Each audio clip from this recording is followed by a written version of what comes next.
Namaste programs, and welcome to another episode of Disco Elysium. Don't know why I'm going quite so high with my voice, but why not? Fuck it. Might as well wreck it right now, before the stream's even started. Let's go. So, where were we? We're about to go to sleep. We need to move on some time so that we can get more info on the armor. I want to go talk to Everett. I want to go pick up my dice. What else was there? We're waiting for this to finish so that we've got our physical instruments so that we can try and kick in that door at the roof where Klaja is. Ah, so much to do. So little reason to do it. Let's go to sleep. You go to sleep. The bed underneath you is soft, if lumpy. Waves wash the sand underneath the hut, then grow distant to your ear. In the quiet hum of the organic heater, you fall asleep.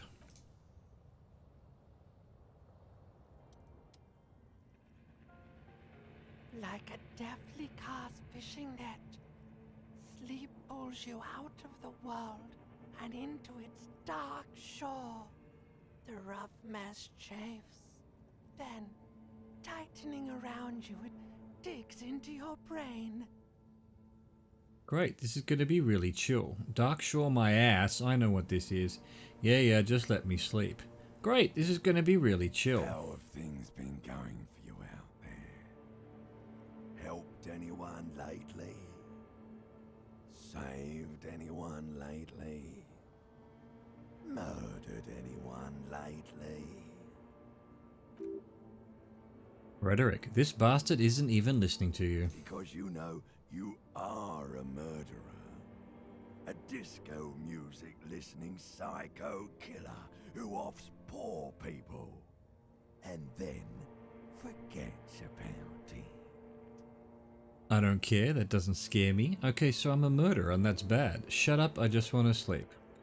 I don't care, that doesn't scare me. Hear that? You are naive to think he's afraid of his bloodied hands. Soul brother. Oh no. I see inside his amygdala and his hippocampus. The thing he's really scared of. Spiders. It's much, much worse than that. It's spiders, isn't it? What is it? Why are you doing this? I just want to sleep. I can almost see the dark. What is it? Don't tell him, sister. It's too bad. Why are you doing this? I just want to sleep. I can almost see the dark. We're trying to help you. All these processes, these tortures, voices and tremors are all just distractions, flares and countermeasures to keep you from the last dream, the worst of them all. The last dream? The last dream will be total annihilation. Cinders peeling off the fuselage. We won't be there to help you anymore, Harry. We will be dormant. You will be naked and alone. And the air will smell of apricots. Her face forms in summertime. I don't want to anymore. I don't want to think either of those things. And the air will smell of apricots. Of hell. An ancient sadness, brother. 10,000 years later, in front of the video rental, there is a warm breath on your face again. Everything is okay again. Everything is so okay. Doesn't sound like it will be okay. I can't wait. I can't wait. Your eyelids flutter open for a moment. When you close them again, you sense the light of the room around you. You're back. In 2 seconds, the alarm will ring. Your eyes.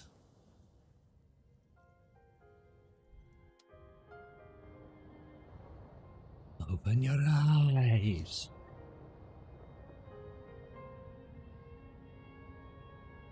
Dude, did you fall asleep on the chair? We've lost the expression and our beard. We just don't recognize ourselves anymore. Okay, so sleeping doesn't move this on. I still have to do another 4 hours of 6 minutes of wandering around. Well, hopefully we can waste time with a few things. We've got to go talk to Alice in the truck. The Capri Kanima. We also need to go see if the thing has defrosted. Good morning. Yes. Yes, nothing. Alright, let's go. Let's go. Let's just head in the direction that we need to go. I think it's this way first. Because if we can start our nightclub, that needs to be done too. I don't know how we meant to find our Insulindian Phasmid, but hey, who knows? Maybe that just happens. I checked all the... See, I don't even think I can check. Can I check the traps again? Having checked all 4 of them? Trap is full of locusts, but they seem weak and unhealthy, so same story. Same story as before. A few lie on their backs with their legs twitching, still no Phasmid. Poor things. So, moving that on. Not sure what I would need to do. Why isn't he running? Double click should be running. Is it because I accidentally put caps lock on? It is!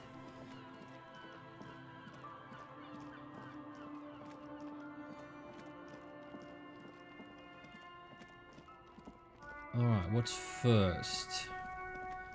Let's... No, that's not where we want to be. Okay, we have to go around the truck anyway. We'll do the truck first. Yes. We know all that. Pick up the radio again. Alice, please. No, did you find out more about the owner of the armoured boots? Yes, it took some convincing, but I got the mercenary's name and a few biographical details. Are you ready? The lieutenant leans in to listen, notebook in hands. Shoot, I was born ready, baby. The world will end soon. The world will end soon. Okay, she's not worried. Does that mean you're ready? I was born ready, baby. The suit of armour was issued to an Aussie citizen named Ellis Cortanea. That's Elliscortenaer. Exact date of birth unknown. He was signed into the Lelystad County Neonatal Care Centre on 28th of February, 09. Neonatal Care Unit? He was found as a newborn in a leaf compactor near an abandoned farm. He spent 4 months in the neonatal unit, survived apparently, and was assigned to a foster family at 2. This is what the ICP knows about him. He was raised by foster parents, entered the Ilsbrand Military Academy in Rhetoric at 17, then served in the Orangesi forces till he was honourably discharged in 41, just a year before the Seminese conflict. Then the armour followed him to Seminine, or at least I assume it did, and that's it. There are no records of his employment in Krenel or any of its other incarnations, or him even entering Reykjavik. Wait, he was found in a leaf compactor? It's a garden tool used to press leaves into these cubes. It's a detail the hospital had, the only detail in these files, so I thought it would be good for you to know. It is. Thank you, Alice. Any information on his foster parents? None, officer. Sorry. So all we have to connect him to Krenel is the armour. Even that is a small miracle. These organizations usually double check their inventory. He leans closer and shouts, "Thank you, Alice. Great work." No problem, Lieutenant. She sounds pleased. Well, we have his name and service record now. A name. This is very good. Ellis Cortanea, he says to himself. I'm glad the inquiry was helpful to your investigation, officer. Did you have any other questions? A 57th over and out. Her voice disappears into void. Okay. So let's just finish that. How come I never found a government marked heavy fuel oil? Except for the fact that I have a vague recollection of running into something that was something like that, and I thought it was over near the trucks, and I haven't found it since. Anyway. We now still need to help Suna with her project. Get the ice cream. Find the right tool. So that's why she gave me the tool, but I had the tool on. Let's just... Oh, I can't do any more. Skill cap reach. Well, physical instrument is done. Okay, what else can we then? Inland Empire? Shivers. Alright, we'll do whichever one's the lowest. Inland Empire is 1. And Shivers is 5. Well, let's, you know, level up Inland Empire. Boom! Now we've got to know. We need to go through and do all of these, you know? Oh, the Hanged Man. Except that he's gone. I can't do that. Oh no, I should have done Shivers. Anyway, that's where we're headed now.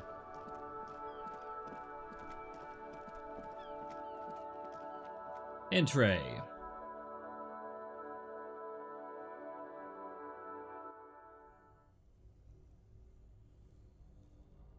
Screen maker. So I've got it in. I've definitely got it connected in my hand. Equipped is the word I'm looking for.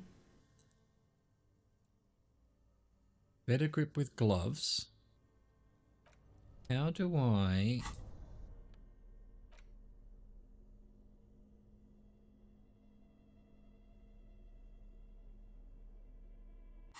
Fuck, I should have just waited.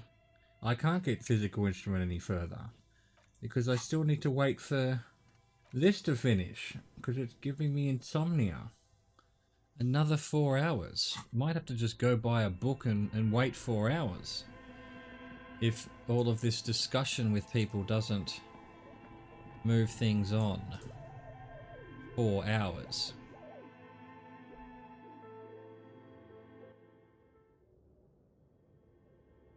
Ah. Uh-huh. That's better.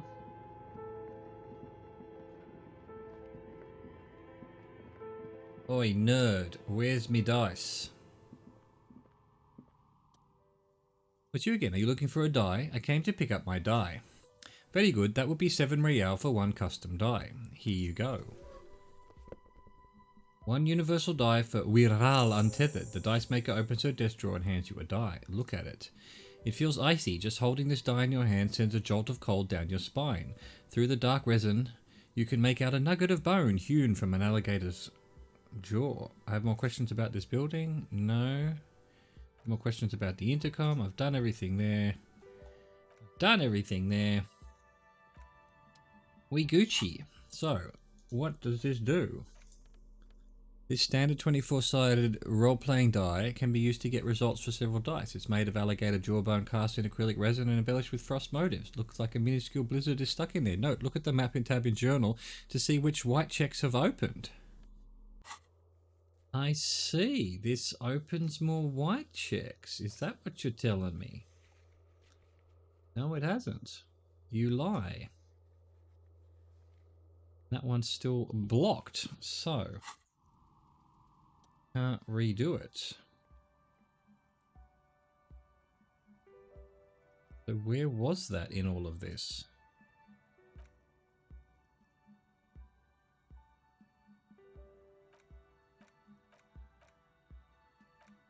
Don't even know where the, oh, there it was. Oh, it's just locked. Why hasn't her business failed? So I need to upgrade Shivers. If I want to do that. Alright. Let's go talk to... We got our dice now. What else do we need to do? That's still waiting on the thing. Those 3 require this. I know where Ruby is. That I don't know how to get to the island. I don't have enough on interfacing or something. Maybe we'll go have a look at that. Maybe that's where I get the oil. I don't know. It's definitely a possibility. Actually, I want to go this way because I want to buy a book. No, it's through here. This way, right. Yes, yes. Want to buy a book to pass time. Apparently that's how that works. Though it'll probably tell me can't do that with Kim around. Let's see if we can't buy a book. Oh, I want to buy Viral. No, I don't want to buy that. I want to buy a book. Hello again, esteemed officer. What if I want to buy a book? Goodness, you're already doing browsing shelves. Why'd you stop? Okay, so I browsed the shelves, is what you're telling me. That was upstairs, wasn't it? Let's get rid of this stupid torch. Let's see, this will do. Any book will do, presumably. Look through the displays of books. Okay.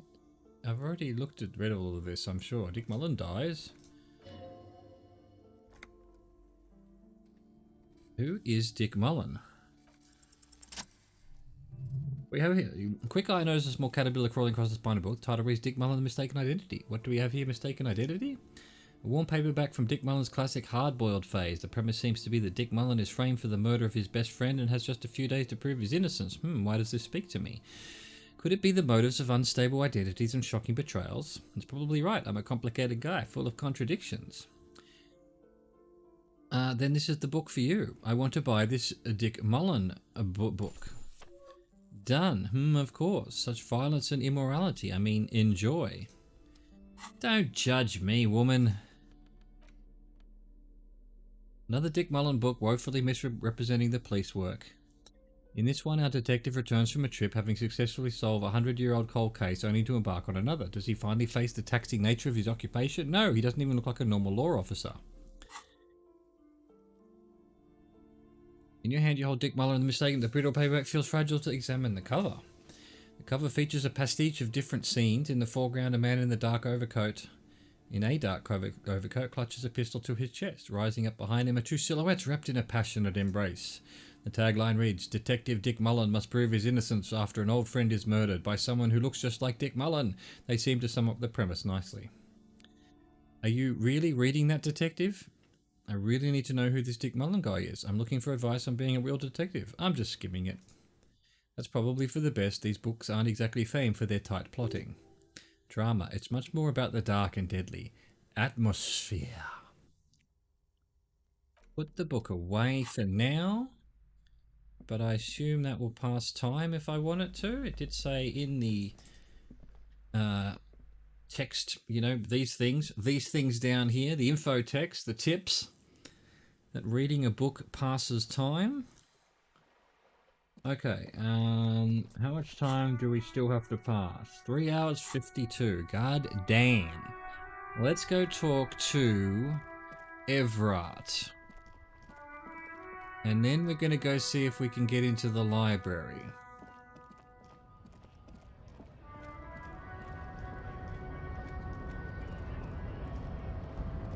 Shit'll get off the pots, nerds.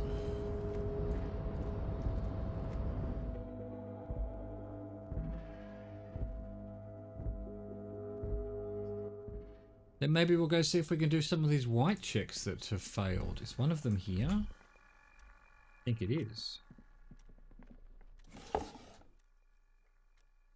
Volition. Okay. Okay. Well, while we're here... No, wrong button. Here we go. What have we got that's got volition? That has volition. Do I have any volition already? I do not. So, shirt has volition. It's purple. Okay, okay. Empathy, half light.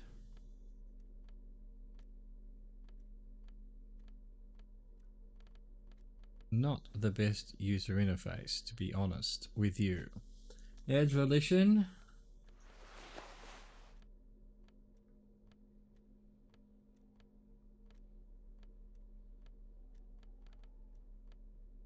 Okay, we've now got +2 volition. 58%, let's try it. Boom!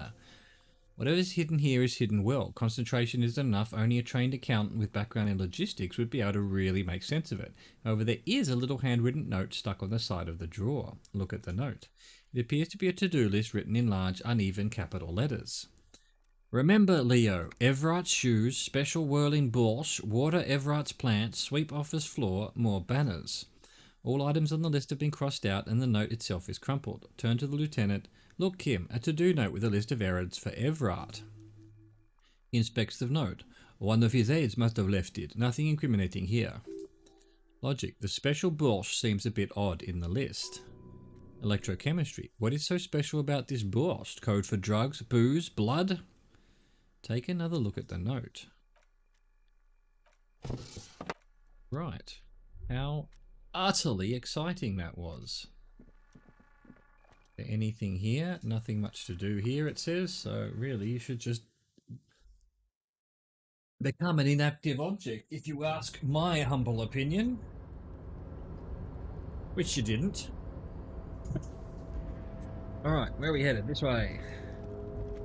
We still haven't opened this, a container either. That's something needs doing.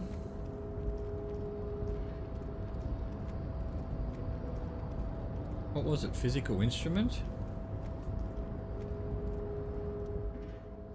Rhetoric. Reykjavik thorough, been in the world for 2 days, been in the world for many days. Rhetoric 6. What can we do? Have we already got rhetoric? Nothing with rhetoric. Clothes, start at the beginning. -1 rhetoric, that's not going to help anyone.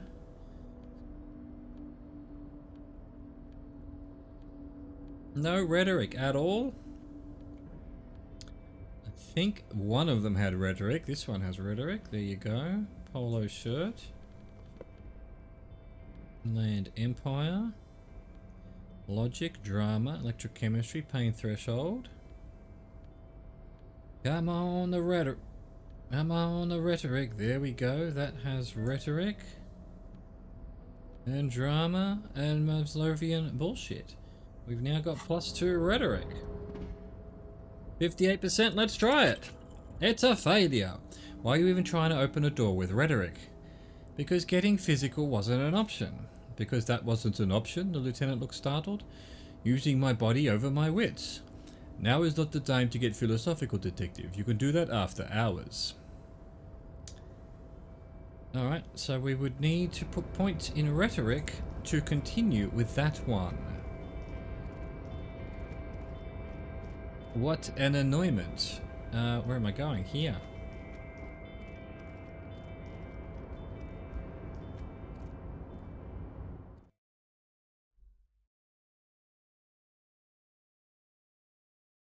Rhetoric. In Reykjavik. Oi. Do we have anything extra to discuss? So, the ship has sailed. Did you see it? I know you did. Tell me, what did it look like as it grew smaller and smaller, when that mainsail dropped behind the horizon? He leans towards you. you. Did it look like a germ? Did it look like a piece of bacteria? Composure. His tone is totally different now. The jolly man of the people is gone, and so is the smile. Yes, it sort of did look like that, a bacteria growing smaller and smaller. No, it looked like a boat sailing away from the coast. No need to be overly dramatic. I don't understand what you mean. No, it looked like a boat sailing away from the coast. No need to be overly dramatic. You wanted us to relay all this information to her, the lieutenant cuts in. That this is a takeover, that I want a war, he nods forcefully. God, I hope you also thought to tell her about the drug trade. They absolutely hate getting their hands dirty with that. You can kill 1 million people, but if you do something the police doesn't like, well then you're out of yacht club. A vein on his forehead is pulsating. Goodbye, you inhuman fuck. Now I know why you've been so forthcoming, so this was your plan all along, for me to relay this information to her. How do you know she left? You used me. That's wild how you got me to do all that stuff. Thanks for letting me play a part, Everard. Now I know why you've been so forthcoming. No, Harry. What we have is real. We're working men. This here, he taps his chest then points to you, is real. So this was your plan all along, for me to relay this information to her. Harry, he exhales slowly. I can't see into the future. We're all playing by ear on this planet. I had no idea she'd react so strongly. But you did want me to relay info to her. I did. I knew the negotiations would go better with police officers telling her horror stories from inside the harbour. It's scarier this way. Turns out it was a magnificent strategy. I never thought it'd so fundamentally fuck her up. How do you know she left? Harry, I bugged her cabin. I bugged her whole boat. I had cameras surveying her boat. Hell, I even wanted to bug that thermal cup, but my boys advised against it.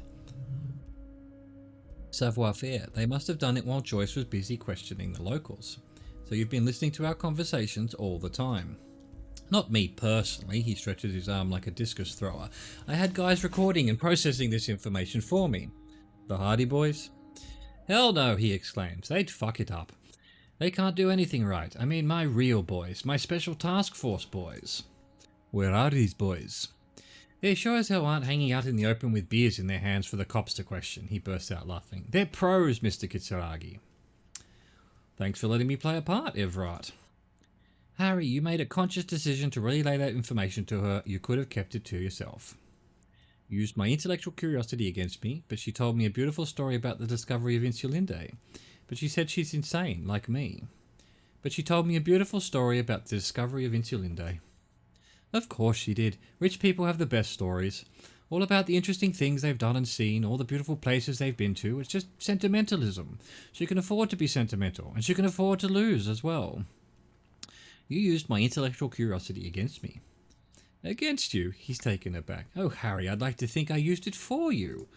Conceptualization. It was interesting. No arguing against that. But she said she's insane. Like me. She's not insane. What did she tell you? His expression betrayed extreme skepticism. She told me she's over-radiated from pale transit. She has this sentimentality and longing about her. She told me she's over-radiated from pale transit. No, she's not, he scoffs. She's a sentimental alcoholic. They all are. Never take a drop and you'll be 8 laps ahead of those upper-class winos, just like old Mr. Clare here. Try it and you'll be a real super detective. I've actually walked the path of sobriety for a while now. Oh, fuck off. I don't drink more than everyone else. That's actually good advice. I might. If that's what it takes, I'll do it for the working class. I've actually walked the path of sobriety for a while now. I can see that, Harry. He studies your face. Alcohol has left its marks, but you're doing better than when I first saw you. Rich man is shitting himself, the working class sober. So what's going to happen now? What was always going to happen? We take the harbour and she fucks off to Ozone, uncorks a bottle of wine, calls her partners and says they need to distance themselves from this nasty business before the big shit spinner splashes everyone. Only difference is the Union doesn't have to lose 2,000 men to machine gun fire. Could have just told me, I would have been on board. Damn Everard, I was hoping I'd somehow get to fuck you over in the end, not the other way round. But I swore fealty to her, she was my beautiful lady. I have a bad taste in my mouth, you better make sure this ends up saving lives. Look, I just want to do police work. Yes, of course, Harry, he says, smiling like a fox. That's why you went to her and relayed every little thing I told you. You knew something big, and you wanted to see what happens when you tell someone, so you told her. Anyone who's ever been close to power will tell you. Inside information is the sweetest thing in the world. It's better than money, it's better than pussy. Money can only make you special for some salesman. Pussy only makes you special for yourself. Information makes you special for all mankind. It's the ticket to history. Right on, Harry. What you did was participate in history. When history calls, you have to pick up. You had no choice. None of us ever do. A hard disco cop like you, I knew you weren't one to resist temptation. You know what, detective? I'm going to leave this out of my report and suggest you leave it out of yours too. Ha! He chuckles. Just look at the three of us. The three careless boyadillos. Good times, good times. Okay. Okay, he swings his fist through the air and shakes his head in agreement. Hell yes it is. So what now? Now there's a whole lot of work to do for me and for you. I suppose there was a reason you came here, so let's get to it. What can I help my best friend and comrade with today? Look, my gun. Show it to him. My, he lets out an appreciative whistle. She's quite the looker, Harry. You can't imagine how pleased I am the two of you are reunited. Tell me, was it difficult to convince, the big man pauses to tap his chin, the pigs to give it up? Not at all. I knew you could handle it. I know my special policeman. Anyway, I'm glad you're all right and armed again, Harry. Now, what can Everett Clare do for you? Everett, I'm going to leave now, but we might not talk again later. I know it says might, but I don't think we'll ever talk again, with any luck. Goodbye, you scum. Right. Is there anything over here? These are all things well, so here's the problem. Here's the real problem. Some of these aren't even doable anymore. Some of them aren't even doable anymore. Such is life. So F the white checks. F the white checks.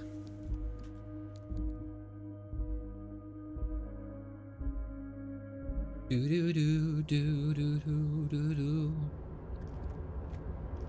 this dude?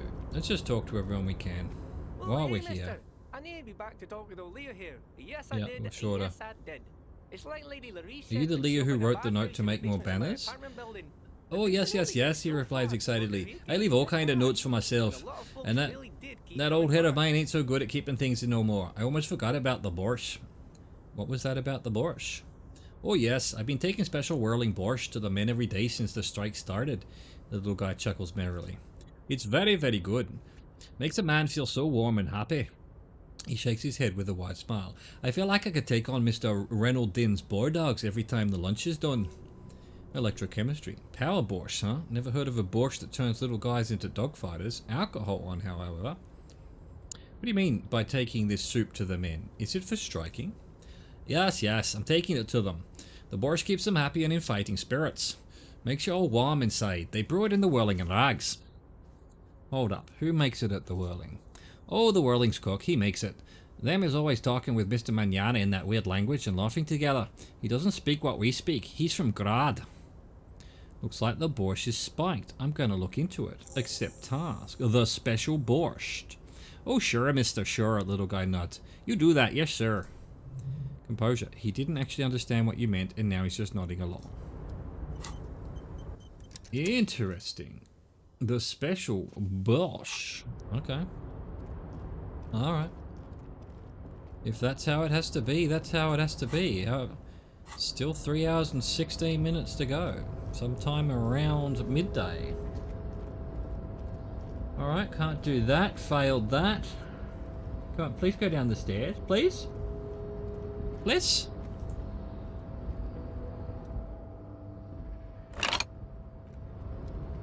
That doesn't do shit anymore.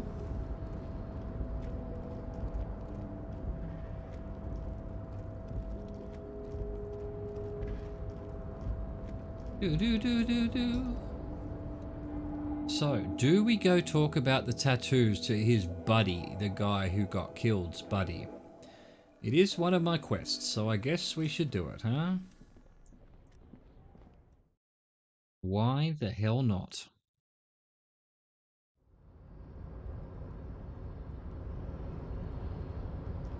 There's also Tommy Laom. Is this Tommy Laom?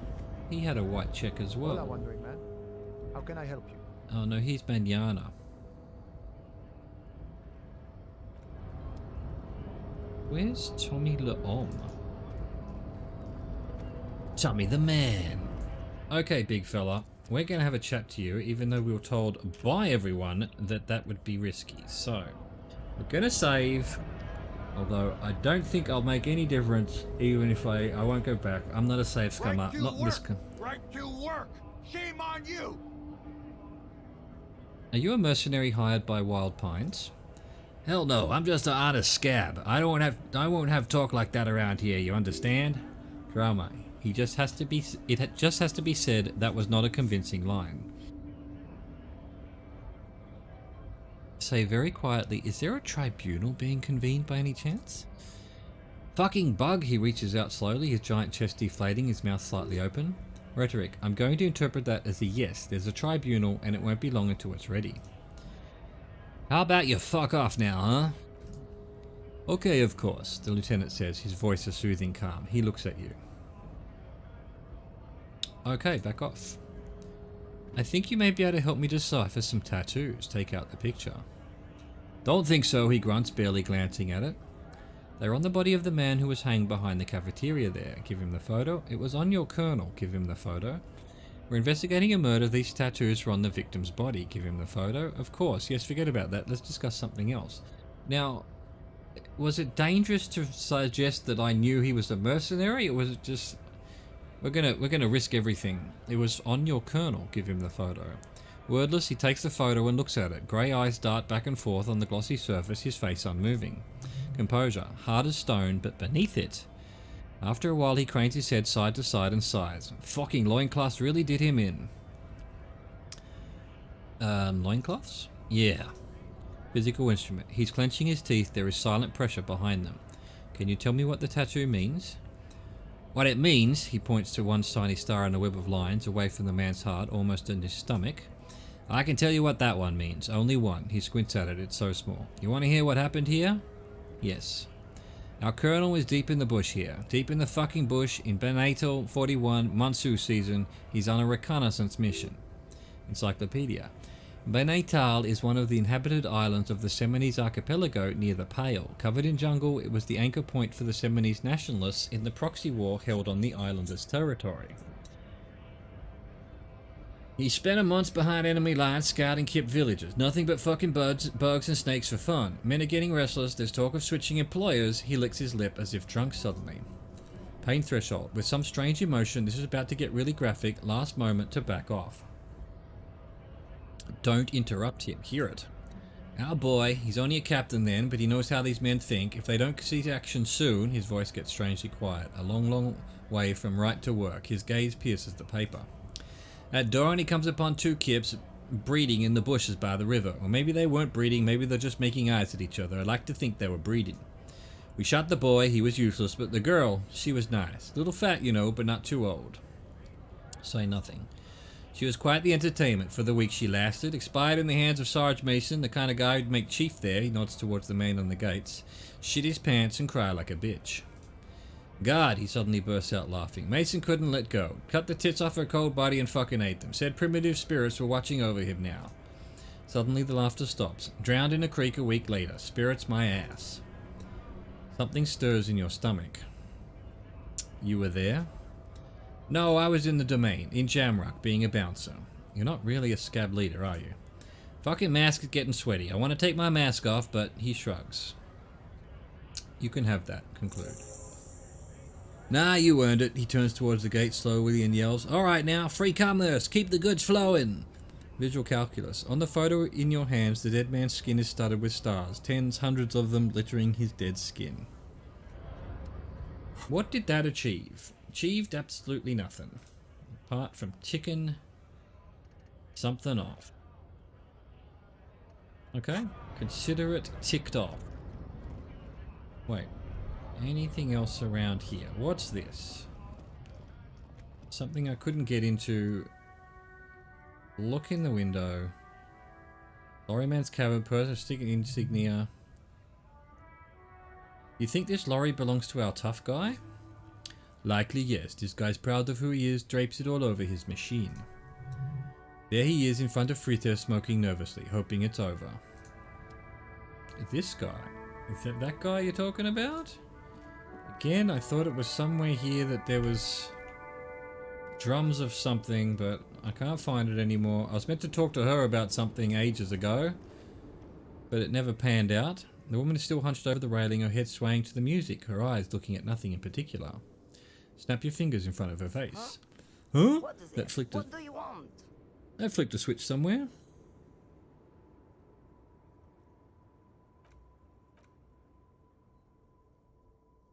Oh, so this might be different with Kim. She's just a distracted old woman. We should maybe let her go back to her things. You hear that, lawman? I don't think your partner likes you spending too much time with me. Wait, why is that, Lieutenant? Nothing. I just don't think she's connected to anything. Drama. It's because of the Pale. He doesn't want your frail mind caught up in it, and this woman has spent time in the Pale. A lot of time. Should you drive a lorry if you get like that? Oh, don't worry about me. I'm one of the best camioners around. I drive routes no one else will. What? Obviously, I've done that one. How was that lit up? I've done all this. I remember it. Ride to your dust, sister. I think I know what's going on with you. And what is that? She sticks a filterless cigarette into a cigarette holder and reaches for the light. You're a Pale driver. Yeah, no shit. You transport goods through the Pale.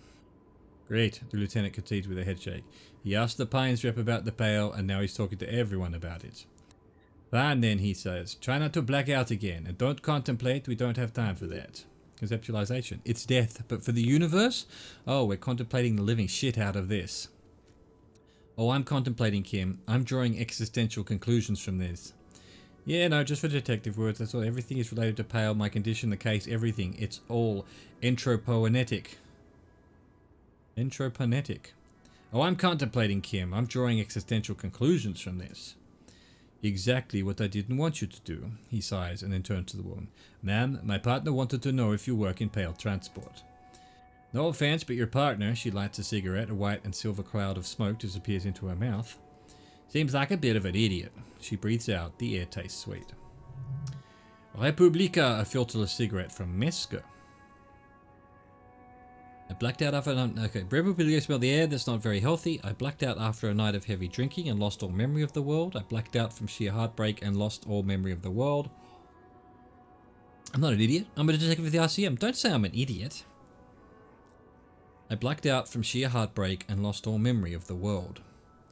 Like Gabriel Bunguero in Segue mi Pariso, she nods and smiles unkindly. You're the opposite of me then. I remember everything, even the things I never knew. Things you never knew.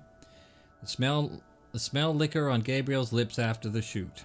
In the motor park. The roses on the day of Franco Negro's coronation. On the grand stairs of Rael.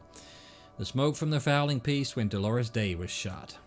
The look on her face like an orgasm. The wound in her chest, my hand in my father's hand.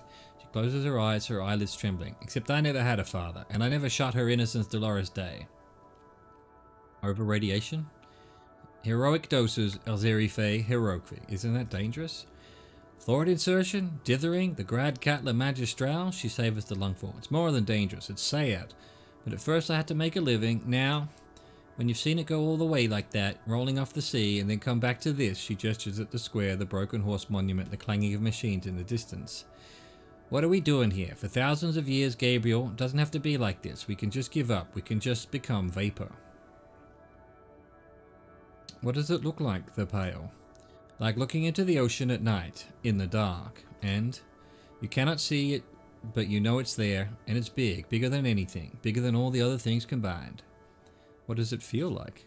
Nothing, until it starts. When you're deep enough, then, for me, it's like autumn. Dark grey and orange, the orange of street lights and the colour of trees in the electric light. It smells like autumn too. It smells terrible. Empathy.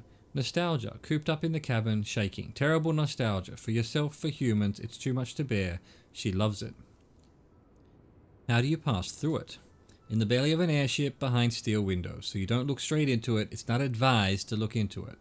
Not on this lorry, then. No, the same one. A roller. They all are nowadays. Special wheels for connecting to the floor of the hold. She points to the machines clumped up like toys. Their wheels are small and round, multi-axle trailers. One last thing. You said we can just become vapor? Yes. No elaboration. I would rather have what I have than what you have. I would rather have what you have than what I have. I feel I already have what you have in some way. I feel I already have what you have in some way. They say there's a point, one that I have not crossed, in the pale super deep. If you stray too far off course on the U-41A or in Lomonosov's land, where every step you take is one step further from home, no matter the direction. It's a point you cannot come back from. Your mind becomes so radiant with the past, there is a flip. She flicks the ash from her cigarette. Instead of writing, it erases memory, nearing some kind of, she shakes her head, indescribable finale.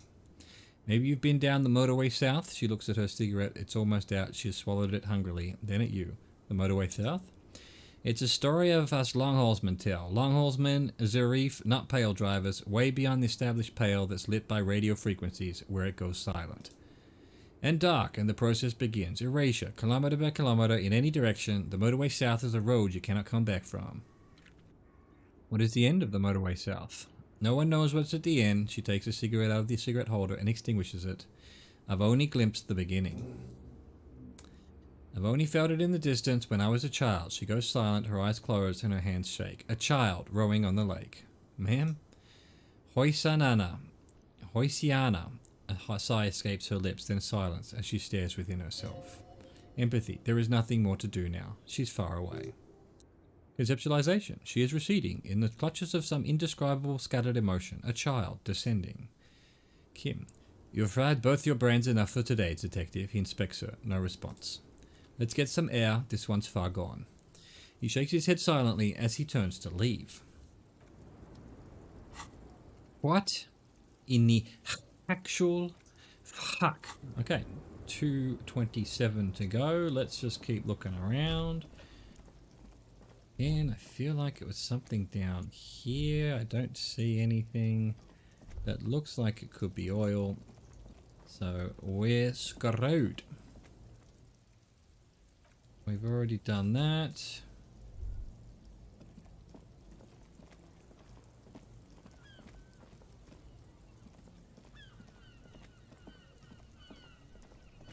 Is this Tommy Lom? Stuck in the rain in a traffic jam, man. What's on your mind? empathy 3. Let's see what we've got in terms of empathy. Got no empathy on already. Nope. Nope. No. No. No, thank you. Nope. Empathy. Empathy. For you and me. La da da dee. No empathy. I have none. Okay, not good. Not good. We now have 1 empathy. Stuck in the rain in a traffic jam now. 28%. Fuck it, we might as well try it. We're just trying them all. Ease into it, don't go too far. This seems like a personal matter. My man, I want to know about your soul. Cool, cool. We all want to know each other, but know each other's woes and all. But people, man, they have slippery souls. Just like that, he slips out of your reach. It's possible the yelling didn't help. It's also possible that I failed the check, so... You failed the check, you failed the check, huh? Anything in here? Let me think. We've got physical instrument to do. Let's... Oh. That's new. There's something down there. The musty smell of a potato cellar in spring emanates from the air vent. What the... Oh, there's something down here I haven't picked up. Give it to me, yes. Anything down here that I could have been doing? Nope. Niet.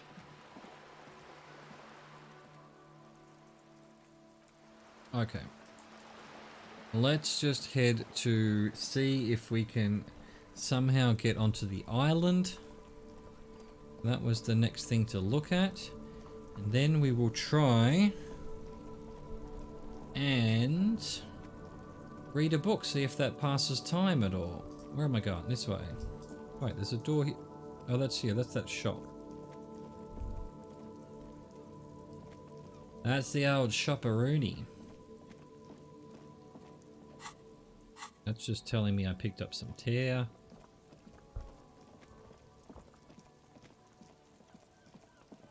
Let us continue on our merry way. This way.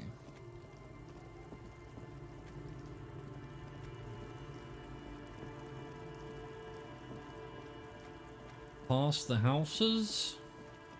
Up here past the church.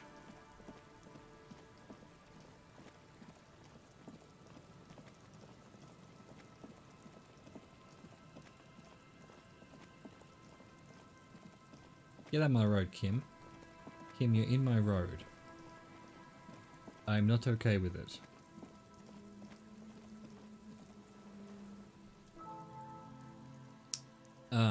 Interfacing 6, and it's a red check. Well, let's see what we've got for interfacing at the very least. We've already got +2 interfacing, so don't change the gloves, basically.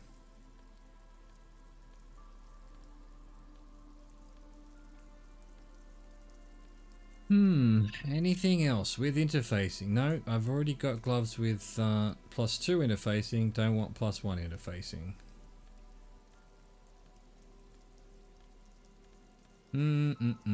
Absolute drama and rubbish.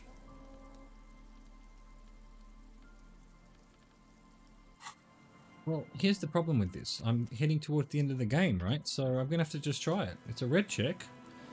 So I guess it's only if I've decided to do interfacing throughout the whole game that I'd be able to open this. You rattle the handle a bit, then push on the door with all your weight. It does not budge. It's not only is it locked, it's also jammed shut. The door is shut tight. How can we get in there? Lieutenant shrugs. We don't get in there. What do you mean? We get into, like, everywhere. Frankly, you're just going to have to accept the fact that you can't get in through every single door. Rhetoric. No, we've gotten into every door thus far. That's what we do. We open doors. We're cops. That's our perk. Even Everett knew that's part of our MO. But that's who I am. Who we are. I'm not going to accept this. The door could be part of the investigation. Relax. There's no one hiding in there. If we can't open it, others can't either. And thus they can't get in. He looks at the door with a rueful smile. One more door. At least you can think about opening it, about opening doors in general. They are, after all, fundamental to your life. Perhaps something useful will come from this. Right, so one more door. So my question is then, how do you get to this island? Is that just something that's going to come next? This boat's not here anymore, by the way. Game. Alright, well, what can we do? There's nothing we can do. 8:52. Still need to waste a couple of hours. Let's go back to near the whirling.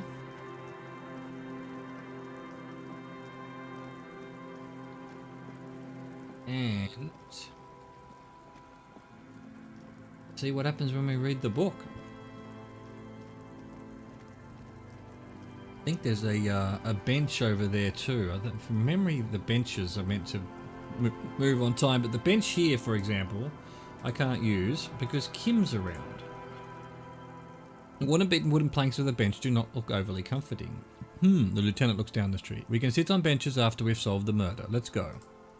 You can revisit the bench if you ever need to pass the time when Lieutenant Kitsuragi is gone. But what if I need to pass the time when Lieutenant Kitsuragi is not gone? Had you thought about that, game? Why does he run out in front of me and then stop me from moving forward? That's a weird mechanic.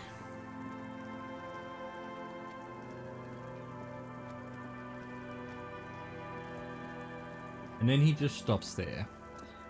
Like the pitiable fool that he is.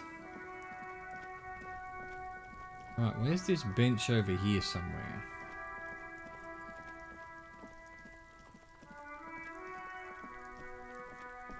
Ah, I could have sworn there was a bench over here somewhere. There it is, he's sitting on it. It does not look over. We can do the same exact thing. Okay. Alright, let's see what happens when we read the book then.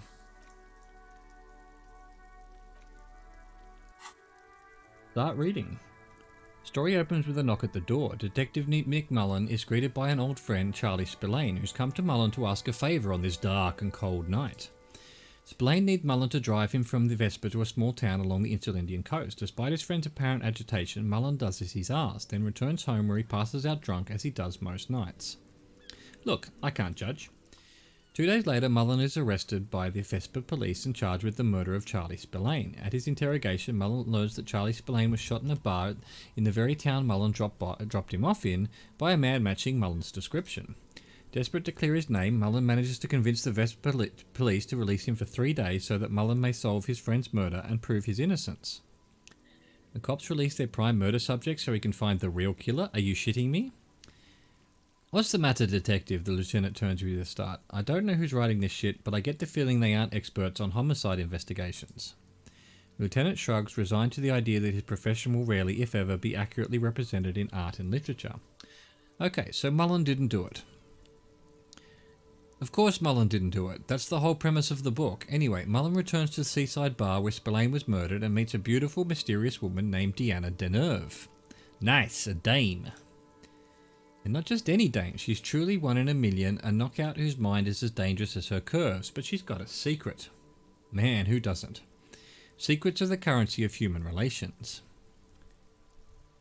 The time is moving on, but I don't know whether it's just because I'm reading or whether it's clicking through. Now it's getting interesting. Keep reading. Deneuve reveals that she was Spillane's lover, and that he was mixed up with a local amphetamine smuggling operation. As soon as Mullen begins pulling at strings, the whole conspiracy begins to unravel. Not only is the local police captain in on the amphetamine ring, so is the son of a powerful politician and a strung-out art collector named Torvald, each of whom has his own reasons for wanting Spillane dead. Tell me about the corrupt police captain.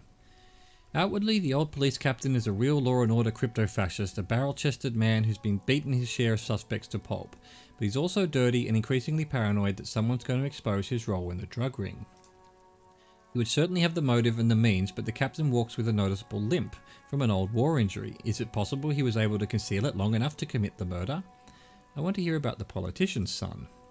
A typical privileged twat. In all likelihoods, he's just in over his head. He does bear a personal grudge against Spillane, though the former prosecutor who nearly brought down his father's administration. Against Spillane, though, a former prosecutor. The kid doesn't exactly have Dick Mullen's manly build, but he is the correct height, and while interrogating him at his home, Mullen did notice a certain overcoat that looked suspiciously like his own. What was that about an art collector? Torvald the art collector is a strung-out mess. Frankly, it's hard to imagine him holding a pistol steady enough to actually hit someone, let alone plug them 3 times in the chest the way the old Spillane did. Way of saying it? That said, Torvald and Spillane have a long history, and while interrogating him, Mullen discovers that Torvald was once involved with Deanna Deneuve. Could this all be could it be that this is all over a sordid love triangle? Okay, let's get on with the story. 1 hour to go before this bloody thought finishes. One evening, Deanna Deneuve comes to Mullen's hostel rooms in tears. The two of them drink half a bottle of vodka, and soon they're seeking comfort in each other's arms. Electrochemistry. Yes, comfort and pleasure, the warmth of another human's touch, the burning taste of liquor on her full, sweet lips. Nice, get it, Mullen. I'm not sure I'm happy with this, but maybe the story will turn it around. As the two lovers share a post-coital cigarette, Deanna Deneuve turns to Mullen and says, "By the way, Dick, there was something else I meant to tell you." Hand-eye coordinator. Always aim for the centre of mass? Whatever it is, Mullen never hears the words. A blow to the base of his skull knocks him out cold instantly. Fuck. Can't trust a dame. I don't really like where this is going. Fuck. When Mullen comes to, Deneuve is dead on the hostel bed next to him. To make matters worse, his clothes are covered with her blood. A double fuck. Mullen trashes his blood-stained clothes and flees the hostel, knowing it's only a matter of hours before the cops discover Deneuve's body if they haven't been tipped off already. The heat is on. If Dick Mullen can't solve both murders before the cops catch up to him, he's going away for life. Can you solve the case before the cops close in? Wait, I've got some questions first, because we just need to move more time on. What is it, detective? Why does everyone close to Dick Mullen wind up dead? It's a dangerous line of work, but somebody has to do it. That's why Dick Mullen never lets anyone get too close. Why did Dick Mullen become a detective in the first place? There was never a time when he wasn't a detective. He was born a detective. Was I not born to be a detective? For a moment you cease to read the story on the page and see the book for what it is, a collection of brittle, cheaply printed pages held together by glue made from the hooves of horses. Physical instrument. From nowhere you hear the screech of sneakers on a waxed floor and you feel the burn of rope against your hands. Are these figments of some other life? You won't find the answers you're looking for here, in other words. Why bother solving crimes when the world is so evil? Is it really so evil, detective? Okay, maybe not. There are parts worth saving. Yep, it's pretty fucking evil. Good, evil, it makes no difference. These are the end times we're living in. Good, evil, it makes no difference. These are the end times we're living in. Achievement unlocked. What is it? The opener of the 8th seal warned them of the coming end 8 times. Then why are you still here? Because I don't want to let Kim down, because I need to solve this case, not for anyone else's sake, but for me, because I'm too chicken shit to do anything else about it, because I don't want to let Kim down. Just make sure you don't lose him, you will not find another like him. But then what does this book know? It's just a poorly made piece of pulp garbage made to be consumed and discarded. I don't have any more questions, I've figured it all out. So who did it, detective? Who killed Charlie Spillane and Deanna Deneuve? Communism killed them. The dirty police captain? The junkie art collector? The politician's twat son? Dick Mullen? Have you been paying attention at all? It wasn't Mullen, it was an imposter. Now go on, find out who really did it. Finish the book. You begin furiously flipping through the pages. Even as you know these books follow a series of well-worn tropes, you find yourself completely engrossed. You're turning the pages so fast you don't even notice the ancient spine coming unglued. Reaction speed. You try to grab the pages as they come loose, but your fingers aren't quick enough. They're gone. Dozens of pages scatter across the ground. The last fifth or so of the book seems to have been lost. It's possible that you could gather and reassemble the pages, but it would take way too long. Stupid old gorse glue. Ah yes, the problem with mass-market paperbacks. They're not made to last. Perhaps this is a sign that you should get back to solving your own murder, eh, detective? In your hand, you hold 4/5 of Dick Mullen and the mistaken identity. Does it move time on if I read it again? Why? There's really no point. You'll never know who did it because those pages have literally been scattered to the wind. I just want to relive the experience. If you insist, but again, it's really pointless. Story opens on the knock of the door, so this is all the same. Keep reading. Blah, blah, blah. Here we go. Breakthrough imminent. That's what we wanted. No way Mullen did it. Keep reading. I feel like I've read this before. Close the book. Put the book away. Here we go. Thought done. We can finally get our physical instrument back up again. Wasteland of reality. Congrats, you're sober. It will take a while for your body to remember how to metabolize anything that isn't sugar from alcohol, so you're going to be pretty ravenous soon. Eat plenty. You can expect your coordination and balance to improve in a couple of weeks. In 2 months, you might start sleeping like a normal person. Full recovery will take years, though. It'll be depressing, and it'll be boring. Don't expect any further rewards or hand claps. This is how normal people are all the time. And I'm still -1. No. No. Boo. I'd have to pay a skill point to get rid of it. Have I got a skill point? I do have a skill point. I'm going to have to get rid of it. It's great that I am no longer an alcoholic, but I don't want that -1 physical instrument. Well, hang on. Hang on a second. Let's load up on physical instrument clothes. We currently have a +1 on that. That's a physical instrument. Not replacing anything. Nope. Where's the pants and the white tank top? Okay. Looking for physical instrument. -2. Not really going to help anything. In fact, it would -2 not help. Pain threshold.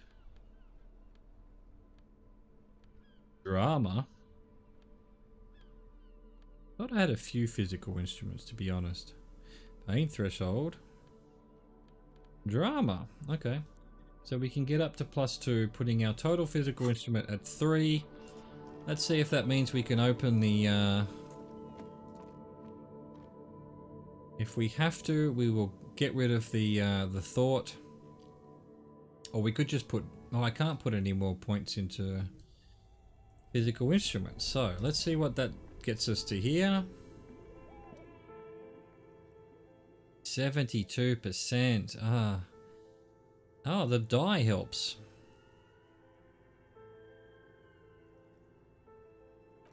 Let's try. Oh, for fuck's sake, game. Ice squeaks beneath your Kvalson multi-tool, but your fingers slip away from the tool. The lid shut as tightly as before. And it's already unplugged. There's not much else to do other than wait for it to defrost or bulk up and get stronger. Okay, except I can't. I've got no way of getting stronger.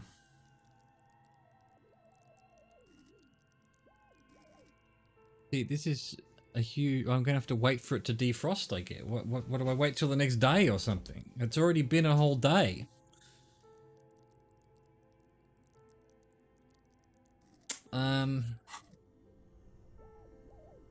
Here's the issue with this. I can't... How would I... Alright, we have to get rid of this. That's all there is to it. That's not going to help this, I assume. Nope. Maybe, yeah, we may not be able to complete this simply because I failed a 72%. I mean, could have safe scummed, but I'm not going to. Let's go up and see if we can break the one on the roof. Now that we're at full physical instrument. How annoying.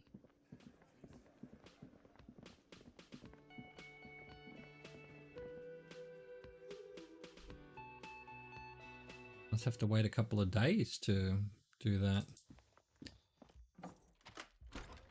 I'm not convinced. Well, it's the doing the final mission or whatever it is. It said that I needed to do the armor and choice, and that I wouldn't be able to do anything further with that. So it's possible I can still do these other side quests, like the locusts, or whatever it is, the phasmid.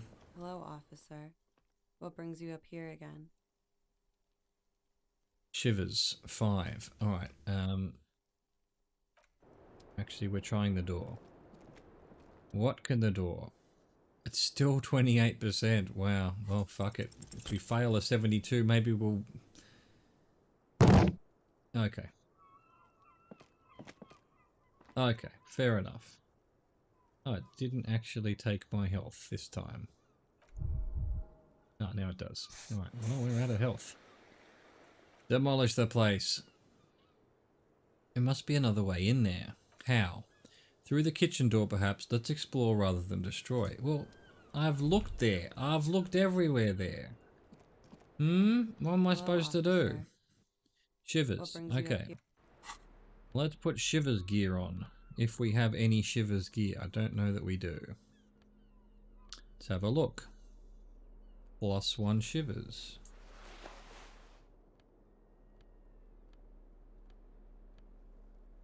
+1 Shivers.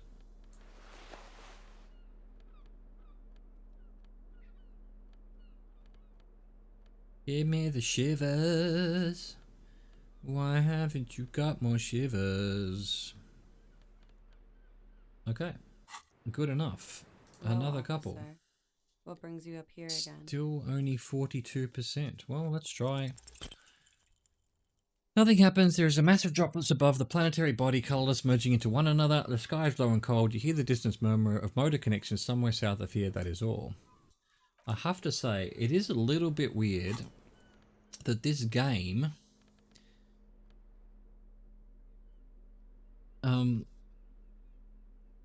I've lost my train of thought.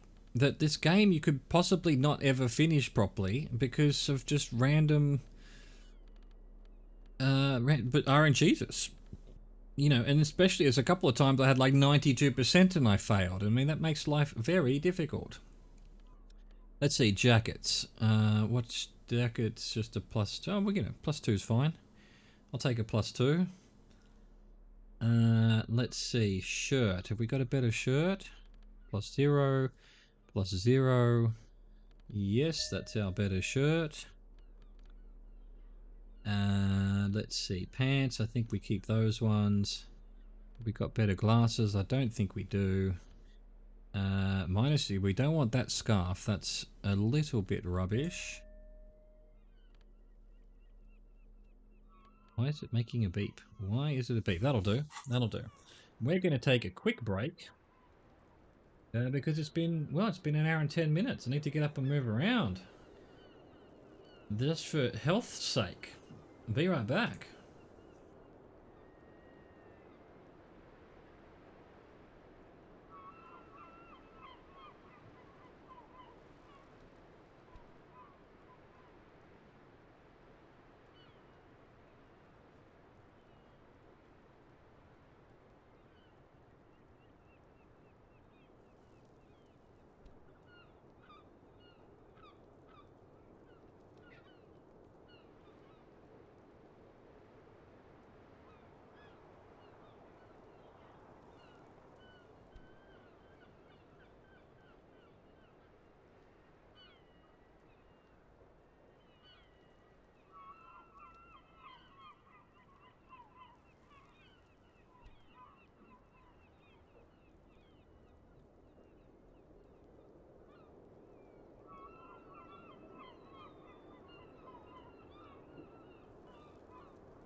Alright.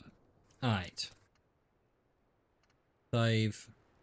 I think we just need to go straight to the end thing now. Oh, well, hang on. We need to talk to the cook, maybe. Let's talk to the cook.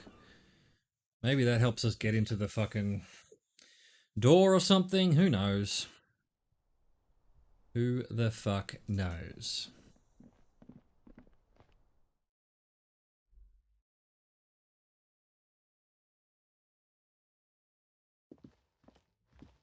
Quiet. Too quiet.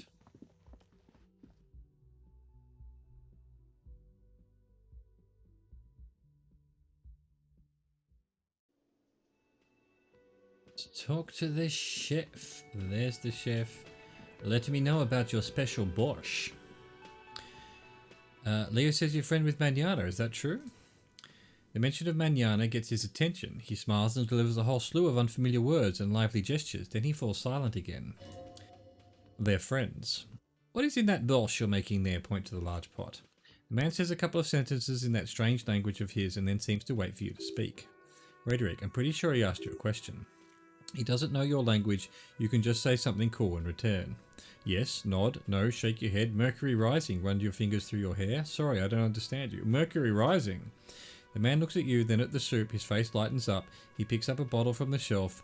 Bars, need more vodka? Okay, so it's vodka that keeps the men happy and in good spirits, he nods. Clever move by the Union. Electrochemistry, of course, vodka. Now that makes it a very, very special borscht indeed. Turn it up and then ask for some yourself. Logic. Turning it up seems like a dangerous idea, honestly. The place is a powder keg. Yes, nod and turn your fingers clockwise. Turn the vodka up. No, vodka. He turns fingers downward. Cut it. I'll leave the cooking to you. I have business. Yes! He smiles, nodding vigorously, then pours half a bottle of vodka into the pot. With a whistle, he stirs the brew. Grazie, could I have some of that brew? He smiles and nods enthusiastically, and chattering away in his language, ladles some brew into a small thermal cup, then hands it to you. I don't think I need anything else. Stay masculine. Stay masculine, motherfucker. Plus physique, -1 morale. That might be worth using. Problem here is I can't put anything more into this. What if I put it into that? I can't. That's not how it works. So I'm as high as I can be in physical instrument.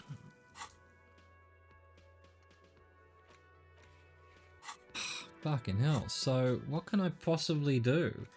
These things, I don't know what the solution would be. So...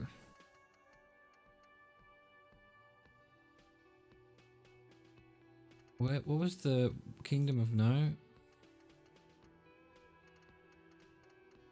Oh, I can never get it back as well. Wow. Wow, game. So I cannot possibly open any of these physical things because I can't put anything more into physics?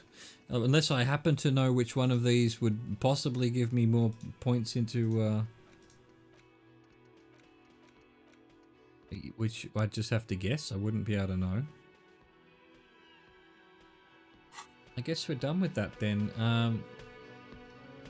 Let's just go do the find Ruby. Silly. I have been cock-blocked by the game.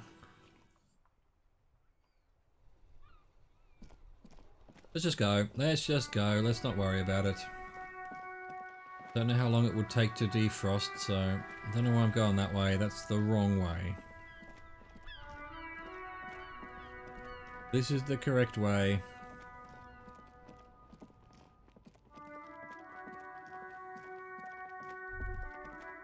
You know what? While we're thinking of it, probably want a torch and probably want a gun.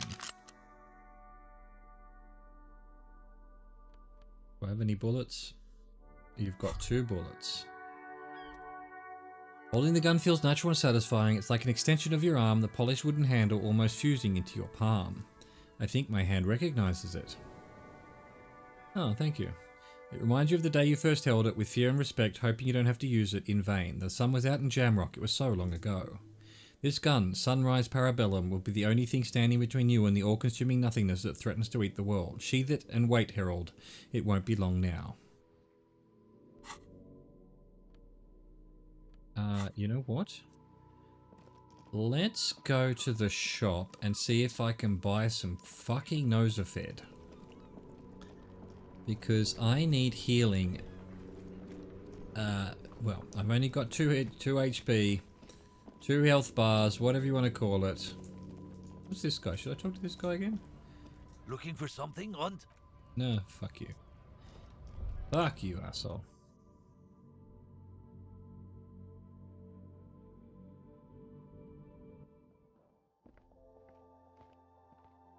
Is it this one, maybe? Does she even sell them?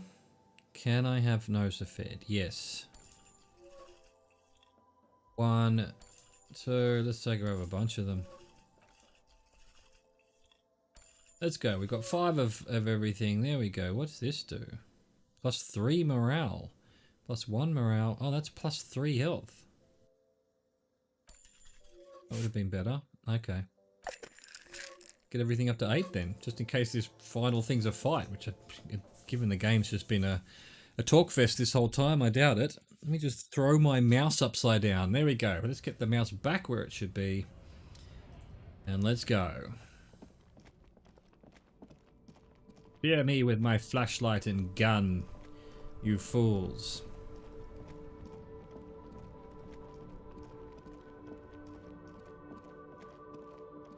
Over here. Have I looked over here for barrels of things? Oh, what's this? The Delta Logistic Company truck stands here waiting, reflecting white light from the courtyard behind it. You knew it would be here, blocking the gate. Are there people in there? Yes, people hard at work at their desks. They can barely tell if it's day or night anymore because the lights in the building are so uniform and bright. Who knows when they'll come out? That doesn't sound... Those don't sound like proper working conditions. Yes, and it's rather ironic because they believe themselves to be Mazovians deep down. Why is the light so strange? Because this is a place of mystery. Hey Kim, let's try and get into that courtyard. It's so mysterious. Lieutenant adjusts his glasses. Whatever's going on in there could hardly be of any consequence to our ongoing investigation. You can come back to it on your own when we're done with this case. Ah, so yeah, he's been saying when you're done with this case kind of stuff. So... once we've finished the murder mystery, that does imply that we'll be able to come back and finish other things off. Perhaps bring about the end of the world. I mean, I assume once the murder mystery is done, there's still the question of why was he blacked out? Why was he drinking so much? What's going on with the ex-wife? What's the end of the universe? You know, Tequila Sunset, Sunset Parabellum. It just seems like there's a whole heap of stuff still to do. And to find out. And that this murder mystery is just really the catalyst for a bunch of other things, really. Where do we head here? Nope. Down here. It was under here, was it? There it is. Why are they back? They disappeared for a while.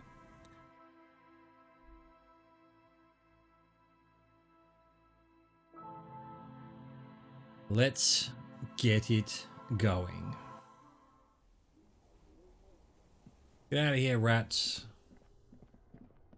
Go over to my This War of Mine playthrough on YouTube. I need you to be caught in my traps so that I can feed. So that I can eat. Okay. Just further than we've went before. Let's have a look at this stuff. What's that? Take all. Give me the money. A concrete pipe buried in sand and dust. There's the anorak. Composure and shivers. Esprit de corps and shivers. What do I prefer? Esprit de corps or shivers or composure? Composure's 5, esprit de corps 3. So we'll keep the jacket we've got on. Come on, let's go. We should have been sneaking through here. Ruby the Instigator. Holy shit. Suddenly your entire body is paralyzed. Aggressive white noise fills your skull. A strange pain like you've never felt before. Through the static you hear a woman's voice. Should have saved. Hearing. It's like 1,000 radio stations being blasted into your head all at once, but her words are the only ones you can make out. I know you're feeling pretty uncomfortable right now. Don't move too much or fight it. That'll just make it worse. Says the shadowy figure by the machine. Can't say it's a pleasure, officer. I was really hoping not to make your acquaintance. But here we are.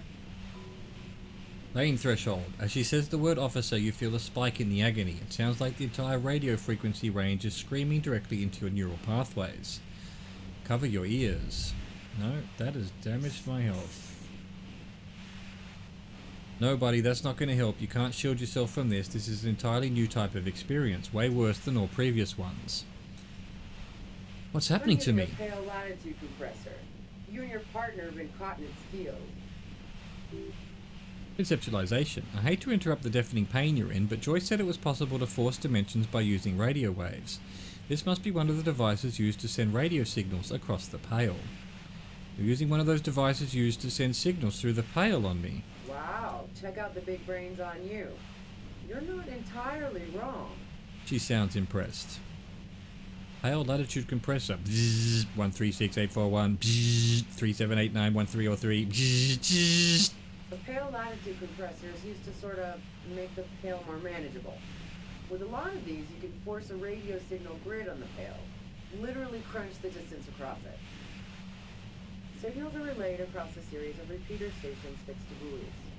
Not a fun job manning those stations. All alone out there in the Pale. People lose their minds in just a few years. So, what we are experiencing is a concentration of radio waves.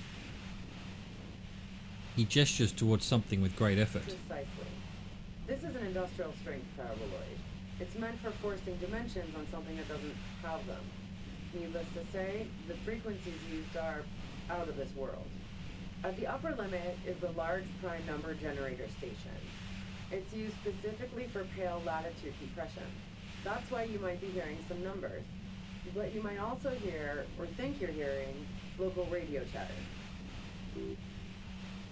Rhetoric, she likes telling you about the machine. Keep her talking, look for an opportunity to break loose. How did you get your hands on this I thing? built it myself. She nods towards her torture device. Interfacing, and she's proud of it too, as she ought to. This is way beyond your abilities. That's illegal. I'm guessing it's patented. But we are beyond that, aren't we? Oh yeah, way beyond. She studies her death ray and the law officials trapped in it. Will I stay like this forever? No. Once I shut down the compressor, the pain will end. It may take a few minutes for you to steady yourself, though. It's a bit like walking out of a very confusing dream. Waking. 34245577 Terracalis. Palon ara ole omete ni pilves muturuk. 44645448229. Have you experienced the compressor yourself? Yeah, I stuck my head in there before using it on you. Seemed like the ethical thing to do. Can't say that I enjoyed it. The field was weaker, but I can imagine what you're going through. This is all great, but let's talk about the man who was killed. Yeah, let's not talk about that shit. You were hunting me and fell into my trap instead. That's all there is to say about it. So she thinks of you as hunters, not cops, and of herself as merely prey. Please, could you just turn it down so I can ask you something? If you've got something really important to say, you can do it through the white noise. 236189281. If you're looking for a deal on mattresses, 23567 32971047302819. Oh Rosaline, oh Rosaline. Turn this. Lieutenant clutches his head, grimacing. God damn it. He regards you and Kim with sudden sympathy. Fine. If you really want to talk, I can dial it down. I've also got a gun, by the way. She steps reluctantly out of the shadows. The pains lessens. Sight. She's carrying a 2-barreled front loader. Remain careful. Pain threshold. Well, it doesn't feel much better, but you can form sentences now. Thinking doesn't seem to hurt as much. Visual calculus. There's only 3 meters between you and the machine. If you keep her distracted for long enough, maybe Empathy. Be careful when you make your move. That'll be it for questions. Bide your time. 72% red check. How did you know we were coming? I heard you in the passages and I've been preparing for quite a while. By hiding bullets under the floorboards? So, you found my shack, huh? I'm not surprised. Her tone is bitter. She thinks she's been betrayed. She didn't rat you out, by the way, Isabel the washerwoman. So nice, she smiles a little smile. That's one knife I didn't want to find in my back. Rhetoric, as opposed to the other knives she's finding there now. Hardy, for one. Why hide the bullet, though? This could have turned out pretty bad for me if you hadn't walked right into 25 bands of ultra-high frequencies. Rhetoric, that's her admitting the bullet was an emergency exit. Did you shoot Lily? No, I didn't do it. I only helped stage the lynching, though I doubt that makes much of a difference to you. Who ratted me out, by the way? Was it Titus? No, she hesitates. He wouldn't have broken first. You're right, Claudia was the first to share her suspicions. When I threatened to arrest her, Claudia broke, she told me everything. You're right, Claudia was the first to share her suspicions. Oh, she smiles sadly. I knew the kitten had claws, but not like this. But she couldn't have known I was on the coast. How did you find me? Your first guess wasn't entirely off. Titus and his boys, man. They told us you were on the coast. She pauses, taking it in. Well, fuck, and those guys liked me. I know it. If this is what happens to people who people like, how the fuck do the rest of you get by? Wait, wasn't it you who called me the human can opener? It's not personal. I opened them up. I do it by asking questions, and I have some for you. Honestly, I don't know how I do it. I just stumbled in here. Can you please explain this shit to me? Wait, wasn't it you who called me the human can opener? It's not personal. I opened them up. I did, didn't I? And now you've come for me, she scoffs. But fuck them all the same. That did make her forgive them a little. I do it by asking questions, and I have some for you. Like what? She adjusts her grip on her gun. I already told you I didn't do it. Rhetoric, a strong moral compass, she still wants the opportunity to make a case for herself. Would you say that Lady was a likable person? Do you have an alibi for when Lady was shot? You have a gun? You like Claudia a lot. Do you like to hang out on rooftops? Did you leave any flowers for Claudia on the roof? Would you say that Lely was a likable person? I didn't like him. Hardened mercenaries aren't particularly likable types. You don't feel sympathy for mercs? It's hard work. There's nothing more personal that you had against him? Perhaps his way with women? Did you feel protective of the Union? There's nothing more personal that you had against him? Perhaps his way with women? You think I was envious of his conquest? Look, pussy's not a problem for me, and definitely not a reason to off someone. Electrochemistry. See her confident gaze, her toned arms, yeah. She wouldn't have had much trouble in the intimacy department. Did you feel protective of the Union? Yeah, sure, and I didn't like Wildpine sending in those foreign hirelings, me and a fuck ton of other people around here. Drama. I hate to be the bearer of bad tidings, but I don't think she's perjuring herself. Empathy. She didn't hate him, okay? You don't feel sympathy for mercs? It's hard work. Someone drilling again next door. Plenty of broken people who don't come with that kind of body count. Besides, they're paid well for what they do. I have other questions. I'm listening. Do you have an alibi for when Laylee was shot? Man, I was with the boys the whole night. I hope they at least bothered to impress that upon you. There were 10 minutes they couldn't account for. They did say you left to take a really long leak, 15 minutes. There was half an hour missing, you went out. There were 10 minutes they couldn't account for. You mean the length of a toilet break? That wouldn't have been enough time. No one takes the lieutenant winces from the pain, 15-minute leak. Look, fuck you, man. I might have also stopped by the bar. She speaketh the truth. You have a gun. And where did you get it? I see it's a front loader. Do you have another gun somewhere? I can't quite tell what kind of gun it is. Wince, there are other evidence over there. I see it's a front loader. Do you have another gun somewhere? Sure don't. A breech loader? No. This is such a wipeout. Where did you get it? The gun store. What gun store? Trigger Happy Jacks. That doesn't sound like the name of a real store. What did you think? That I'm going to squeal on my gun supplier? Sorry, I'm not that kind of gal. I can't quite tell what kind of gun it is. A Natchetaway 80 front loader, 2-barrel, not really what you were looking for, I'm guessing. Visual calculus. That merc was probably shot from a distance with a military-grade rifle, otherwise everyone at the Whirling would have heard the shot downstairs. There's other evidence I want to ask you about. Yeah, evidence. You like Clagier a lot. I considered her a good friend, yeah. Are you a girl like her? But you wanted to be more than just friends. Oh, so that's where you're going with this. She said you wanted to run away with her. That's a very sentimental way of putting it. We both had pasts we didn't want to catch up with us, and we enjoyed listening to music together. Why not go on a road trip? Lieutenant watches her expectantly, occasionally shaking from the pain. Okay, fine, she rolls her eyes. I was into her. Clagier was into me too for a time, I know it. We even fooled around once, and yeah, after that I thought maybe we could make a go of it. Drama. Clagier only said that they maybe kissed. Someone is lying here. Wait, Clagier said you only kissed? She rolls her eyes again. If that's what she wants on the record, so be it. I'm not about to go into details for you to jerk off to later. But I do want details, actually. Cringe from the head-splitting torment. Then what happened? She rejected me with some wishy-washy bullshit about how she was confused because she felt so close to me and valued my friendship so much, and how guilty she felt for leaving me on. I knew that wasn't the whole story, but thought fine, I'll take it and move on. Empathy. No ill will there, it wasn't a problem for her. Clagier said you got very angry when she started seeing Laylee, threatened her. Yeah, one time when we'd both been drinking, I said some heated things about how dangerous her patterns with men were. I was a little worried she'd blow it out of proportion in her head. All the drugs she was doing can make you feel like you're living in a DeLorean tragedy. Encyclopedia. By the way, DeLorean tragedies are still held in high regard for innovation in language and motifs. They're also known for overwrought emotions leading to catastrophic outcomes. And despite everything, you helped her by staging the lynching? Yeah, the girl seemed terrified. The merc was beyond caring what happened to his mortal coil. It was a no-brainer. There are other things I ask about. Go ahead, it's your body. And mine too, he thinks, but keep on. This must be done. Do you like to hang out on rooftops? Who doesn't? Oh, you probably mean Clagier's rooftop. Sure, I've hung out there. She's got this great antenna. Is that the only reason you hung out on the roof? So what's so great about her antenna? It's very powerful. I used it to tune into RCM frequencies. That's how I knew to be prepared for your arrival. Pale latitude compressor 851023933. Come in?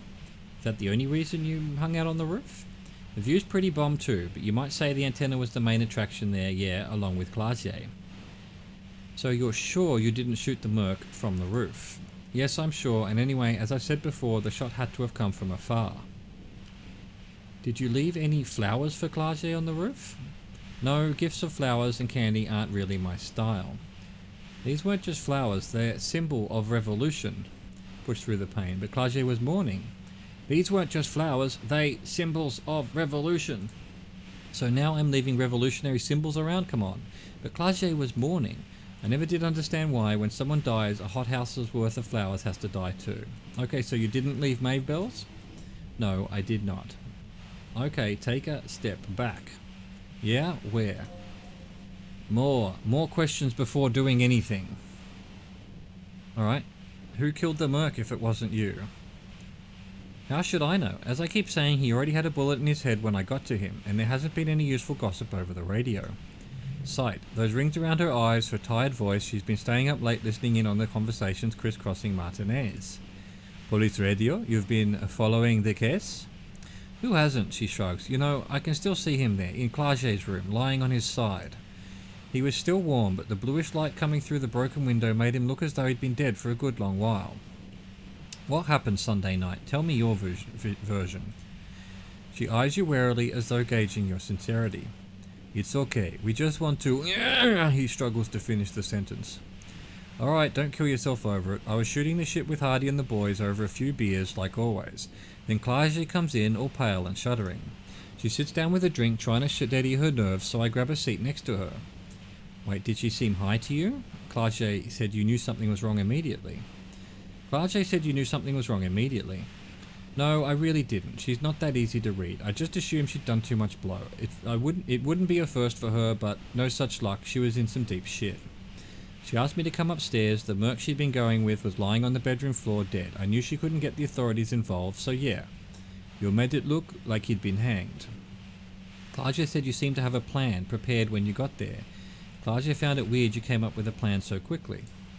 What? No, faking a lynching was her idea. Her idea?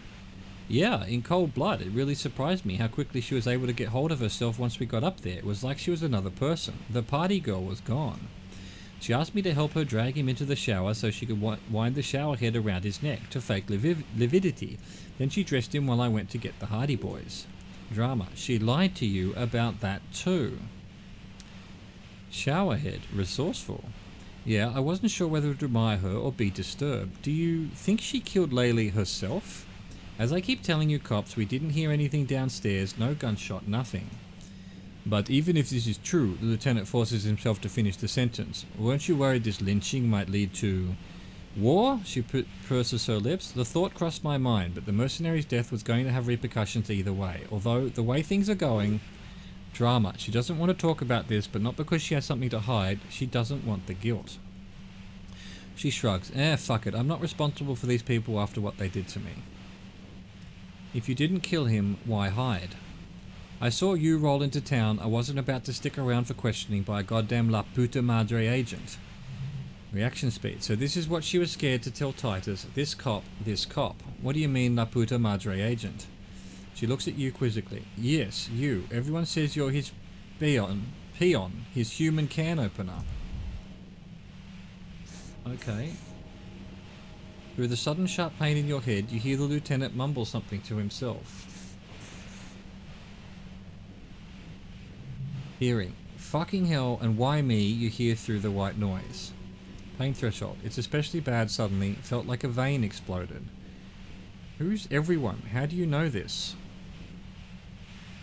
Everyone in Jamrock, the cops, the criminals. Why do you think I'm holed up in here with a goddamn death ray waiting for you? Logic. If she knows that about you, she must know your real name too. Tell me, what's my name? If you know that about me, you must know my name. Harry Dubois, she replies quickly. One corrupt motherfucker with the disco pants and the funny tie. Agent to La Puta Madre. I'm no one's agent. I don't even know who La Puta Madre is. Right, sure, you don't know. I'm sure I'm supposed to know, but I lost my memory recently. Could you tell me something about it? Let's talk about something else. I'm sure I'm supposed to know, but I lost my memory recently. Yeah, sure. Drama. She doesn't believe you. I'm sure La Puta Madre himself will explain it all to you soon enough. Shivers. A man in a white suit walked through a garden coaxed from soil that had once been covered in asphalt. A city block closed off from the rest of the city by dark buildings. Rows and rows of poppies, most of which have lost their pink bloom, flank his steps. The man looks around, then up at the sky, sighs. Taking out a knife, he crouches at the end of one flower bed. He scores a seed pod very gently. Milky sap begins to ooze out. The pain comes over you again. What did you do to this Madre anyway? You know what I did. I fucked him over, she pauses. And now I have Harry Can Opener in my lair, fucking Titus. Rhetoric. Wait, one thing. Possibly small, but she said you rolled into town. What? Was that you singular or plural? She might know something. When I came into town, was there anyone with me? Yeah, you had your death squad with you. What happened to them anyway? I don't know what happened to them. Sure you do. I bet they're just outside waiting. She looks into the tunnel behind you. I guess I'll take my chances. Who was in this squad? Well, it wasn't this scrawny dude. She nods towards the lieutenant. You had 2 guns and a lady. The guys look pretty buff. Lady wasn't bad either.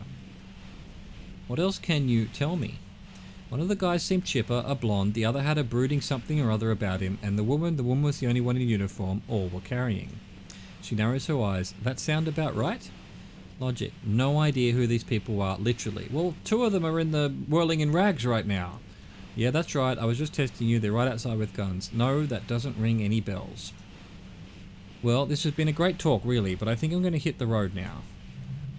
She means it. You better make your move soon. Do you know about the bunker next door? What bunker? The communist hideout back out? Just a place some comrades stopped through. A revolutionary bunker? Just a bunker? Have you been there? Just a place some comrades stopped through. A revolutionary bunker. Don't know anything about it. No one's been around since I set up camp, but I'm sure I'm not the first vagabond to... Her voice trails off into white noise in your head. It feels like an aneurysm approaching. Again, damaged health. Lambird, starburst and sunshine, 24 degrees centigrade.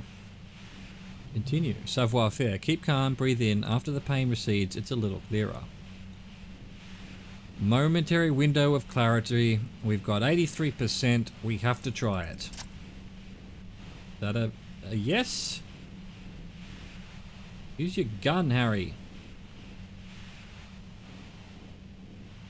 How is she not noticing me doing this? Boom. You did it. The compressor lies broken on its side. It's quiet in your head again. It still hurts like hell, but... See them fireworks, Kim? Glance back. Whisper over your shoulder. You okay, Kim?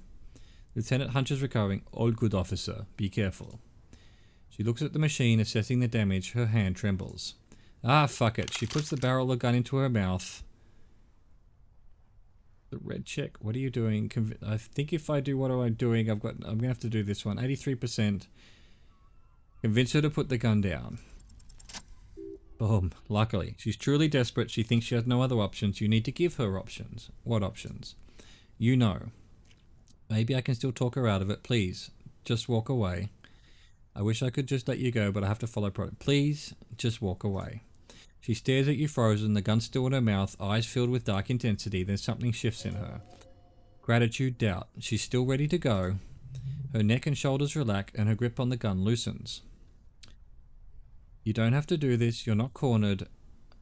I'm letting you go. Day of miracles, she says, pulling the gun out of her mouth, eyes still fixed on you. Then she turns her gaze to the tunnel behind you. I'll take it. She runs past you, then past the lieutenant and disappears into the darkness of the tunnel. We have learnt nothing. Good call. The lieutenant is still unsteady on his feet. Are you sure? Yes, I'm sure. He has to catch his breath. I would have done the same had I not been incapacitated. What if we just let the murderer go? I think she didn't do it. I think she did it, but I didn't want to have to die. I think she didn't do it. He looks around, then points to the back of the cavern. Her tent. We should check it out. Boom!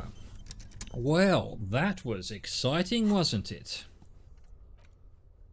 Ruby's gone. Go to her tent. Yes, sir. What is all this shit? Painting. Where are we exactly? Fuck is this? Dark water trails into the distance. There's no way out.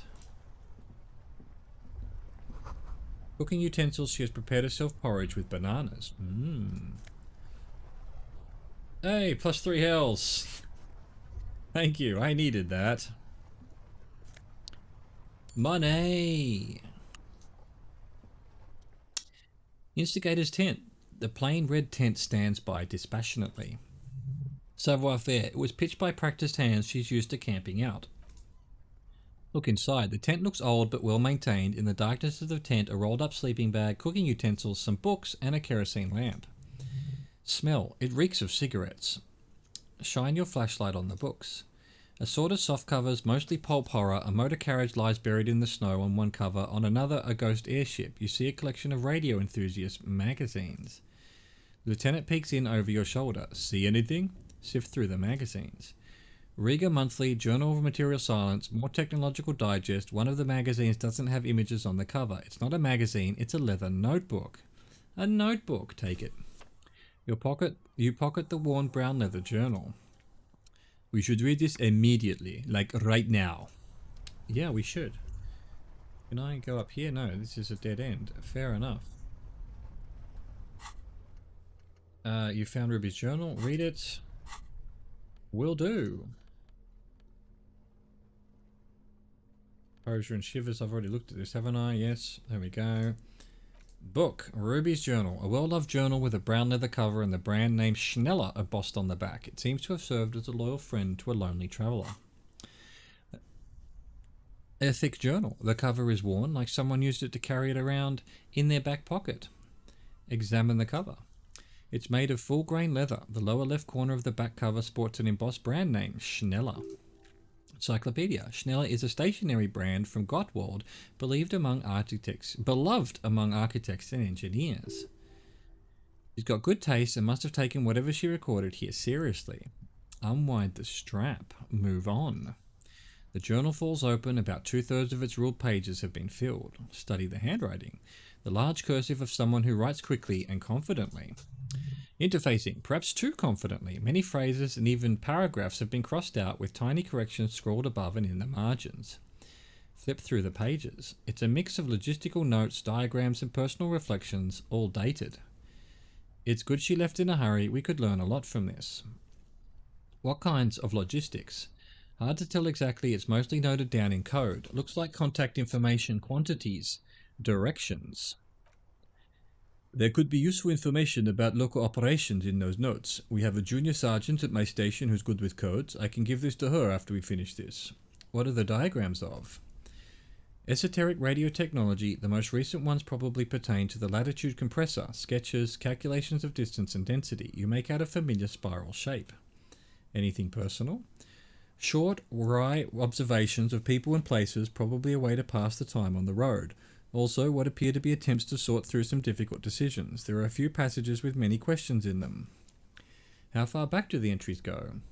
The first entry is from August 2nd of last year. It reads simply, I know my position is precarious. All I can do is make myself as useful as I can while looking for a way out. Remember, no one is indispensable. What did she write the day Laylee died? Nothing on March 4th. March 5th though, well, that's bound to come back and bite me in the ass. I'm bad at this, loyal to a fault, but that's another matter entirely. Logic. You have no idea what she means. These are personal notes. Don't expect to understand all of it. Anything about La Puta Madre? The name isn't mentioned as far as you can tell. Logic. Small wonder, would you talk about La Puta Madre in your journal? You do see an M though, La Puta Madre. M is mentioned on March 9th and March 15th. Read the entry from March 9th first. Great. M's peon is coming to town, no doubt to investigate the lynching, but also I feel it in my gut to finally put a bullet in my head. While I'm napping in my lorry or on a smoke break, well, I won't stick around just to twist my own neck by constantly looking over my shoulder. Then again, isn't that what I've been doing ever since I got the call? The call. Did M call her personally? Why? Read the entry for March 12th. Been holed up here for 3 days now. I'm used to being alone and all, but I don't know when I'll be able to leave or if I'll be ratted out. They will rat me out, of course. I've made it a point to believe in the best of people, the boys for example, but experience tells me. Did M feel truly betrayed by me? I was feeling threatened. He'd have to know if he threatened people, they'd take measures to protect themselves. Even I know that. Economic measures first of all. Gotta make a living, right? I can still hear his voice in the receiver. Taste the plastic. The entry ends abruptly. That must have been one hell of a conversation. What's the most recent entry? Conclude with the journal. The most recent entry is from today. It reads, even when I leave here, if I leave here alive, what's my next move? Staging a lynching is a crime, even if I'm not accused of murder on top of that. Forever on the run? Not really my idea of the open road. Man, I was really looking forward to winning. Lieutenant taps on the page. It looks like she might have been framed. If she didn't do it, then maybe it's good that we didn't catch her. Kim, am I really La Puta Madre agent? If she didn't do it, then maybe it's good that we didn't catch her. I wouldn't go so far as to say that. We have other reasons to arrest her. He frowned. Besides, I'm not as sure her life as a fugitive is going to be much better than with us, especially if she has problems with the Madre. Kim, am I really La Puta Madre's agent? He looks you straight in the eye for a moment, then sighs. No, I don't think you are. Ask someone in your precinct if you want to be sure. Who is La Puta Madre? The head of a major jamrock gang specializing in drug production and trafficking. A very bad person. Drama. He's not 100% sure you're not indebted to this very, very bad person. Then who do you think killed the merc? Clarge was the one who pointed the finger at Ruby. Perhaps she was trying to steer us away from herself, or he stops to think. But no one heard the shot. Maybe she had an accomplice. Either way, we need to keep an eye on her. One thing is for certain, we have business back in the whirling in rags. Questions to ask, we should get to it. Dude, it just keeps going. You unravel one thing and another thing just fucking unravels up over here. Ruby said you were a notorious corrupt cop, La Puta Madre's peon. That's why she was scared of you. When you get the chance, call your station to find out more, if you dare. Return to the whirling after the whole instigated debacle. Someone there has something to answer to. Okay, well, we're just 8 minutes from 2 hours. I have to say I don't really feel like getting into much more of this today. We can keep it going tomorrow. Let's just get out of here first, though. Just for the hell of it. Where's the exit? It is this way. Let us exit.